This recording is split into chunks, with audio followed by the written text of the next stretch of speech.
नमस्कार साथियों, Sunday motivation मंत्रा में आपका स्वागत है। एक मित्र ने पूछा है एक प्रश्न जिसका आंसर मैं आज आपको इस मोटिवेशन मंत्रा में देना चाह रहा हूं। प्रश्न ये है कि हमारे भीतर जो दो दिमाग हैं उसको कैसे हटाएं। Duality of mind. दो दिमाग का मतलब ये है कि कोई एक दिमाग कहता है ये काम कर और दूसरा कहता है ये काम मत कर। डुअलिटी कहते हैं इसे। दिमाग में दो दिमाग का होना, या अपने भीतर दो तरह के इंसान का होना। जैसे सुबह आपने सोचा कि 6 बजे उठना है, अलार्म लगाया और सोचा कि कल से जो है मैं रनिंग करने के लिए जाऊंगा। जैसे ही सुबह अलार्म बजा, एक दिमाग कहता है उठ, फिटनेस बनाना है, दौड़ने जाना है, ये कल डिसाइड किया था। दूसरा दिमाग कहता है अभी सो, आज मौसम बड़ा प्यारा है, आज तो बड़ी प्यारी सुबह है, आज तो बारिश का मौसम है, कुछ भी वो दिमाग आपको बताता है। या जैसे आप पढ़ना शुरू करना चाहते हैं, आपने सारा गोल बना लिया, सब कुछ कर लिया, नोट्स ढूंढ लाए, सब कर लाए, जैसे ही आप पढ़ने बैठते हो एक दिमाग कूद पड़ता है, कहता है तेरे पास तो हाइलाइटर ही नहीं है, कहता है तेरे पास तो कलर वाला पेन ही नहीं है, कहता है आज छोड़ते हैं, शाम से पढ़ते हैं, फिर सुबह के समय नहीं पढ़ते। वहीं शाम को जब आप पढ़ने बैठते हैं तो वो दिमाग फिर आ जाता है, वो कहता है कल सुबह से शुरू करना, अभी क्या जल्दी है, आज करे सो काल कर, काल करे सो परसों, इतनी जल्दी क्या है, अभी जीना है कई बरसों। वो आपको दिमाग देता है। हमारे भीतर ऐसा द्वंद्व हमेशा चलता रहता है और ये हमेशा ही सफलता की राह में बाधक है, इस बात को समझिए। ये ठीक वैसा ही है जैसे आप कार में बैठ गए और कार में बैठने के बाद गाड़ी आगे बढ़ाना है तो आपने गियर डाला और गियर डालते ही एक साथ ब्रेक और एक्सीलेटर दोनों ही दबा दिया है। आप समझिए, जब ब्रेक और एक्सीलेटर एक साथ दबाया जाएगा तो गाड़ी तो आगे नहीं बढ़ेगी, ये तो तय है। ये भी तय है कि इंजन खराब हो जाएगा।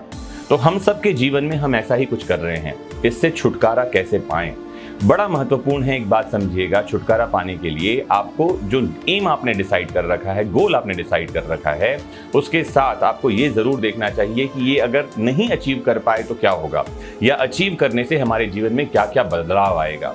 जब ये चीजें आपके माइंड में होंगी, ध्यान रखिए, कोई ताकत आपको रोक नहीं सकती है उस काम को करने से। कोई आपके भीतर की डुअलिटी, आपका दूसरा दिमाग उस काम को करने से रोक ही नहीं सकता। कहा भी जाता है कि जब आग लगी हो ना, तब रॉकेट सीधा अंतरिक्ष में पहुंचता है। वो आग चाहिए। क्या आपने अपने भीतर वो आग पैदा किया? आप सोच रहे हैं कि आपको स्लिम होना है, आपको फिट होना है, लेकिन कारण आपके पास है ही नहीं। अब आप एम डिसाइड करेंगे, दूसरा दिमाग बोलेगा ठीक है, पापा भी तो ऐसे ही हैं, परिवार में सारे तो ऐसे हैं, आप आगे बढ़ पाएंगे क्या? नहीं। अगर आपने सोचा कि मुझे जुडिशरी में जाना है, सिविल जज बनना है, आपने सोचा मुझे आईएएस बनना है, लेकिन आपको पता है एज लिमिट है 35 साल 30 साल, तो आप सोचेंगे करते हैं। मैंने कहा ना, आज करे सो काल कर, काल करे सो परसों। वो दूसरा दिमाग बार बार आपको ये बात बताता रहेगा। समझिए, हमारे भीतर दो तरह के लोग हैं, एक है सकारात्मक और एक है नकारात्मक, पॉजिटिव और नेगेटिव। इन दोनों के मिलन से ही कोई भी ऊर्जा बनती है, एनर्जी बनता है। नेगेटिव को खत्म करना ही नहीं है। लेकिन समझिए, जब कभी हम कोई काम करना चाहते हैं, ये दोनों दिमाग आपस में लड़ना शुरू करते हैं। जीतेगा कौन?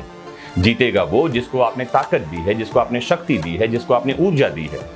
तो करना क्या है? सकारात्मक रहना है, एम के बारे में सोचना है, सकारात्मक लोगों से मिलना है, पॉजिटिव साहित्य पढ़ना है, उस एम को, उस लक्ष्य को पाने के फायदे को बार बार इमेजिन करते रहना है, और यही आपके भीतर आग पैदा करेगी और आपका रॉकेट सीधे अपने लक्ष्य पर जाकर टिकेगा। तो भीतर के द्वैत को, ये दो दिमागों को खत्म करिए, क्योंकि ये आपको आगे तो नहीं बढ़ने देंगे, साथ ही इंपॉर्टेंट ये है कि इंजन भी खराब कर देंगे। तो मुझे उम्मीद है कि आज का ये जो मोटिवेशन मंत्र है आपको ठीक ठीक समझ में आ गया होगा। कोई टू लाइनर्स नहीं, कोई स्टोरी नहीं, आज सीधी बात। अगर ये बात आपके दिल तक पहुंची है और आपके भीतर वो आग पैदा हो सकी है, वो चिंगारी लग सकी है, तो कमेंट बॉक्स में जरूर बताइए। जुड़े रहिए आपके अपने फेवरेट प्लेटफॉर्म विधिक शिक्षा से, मोटिवेटेड होते रहिए, लक्ष्य की तरफ आगे बढ़िए और सफल बनिए।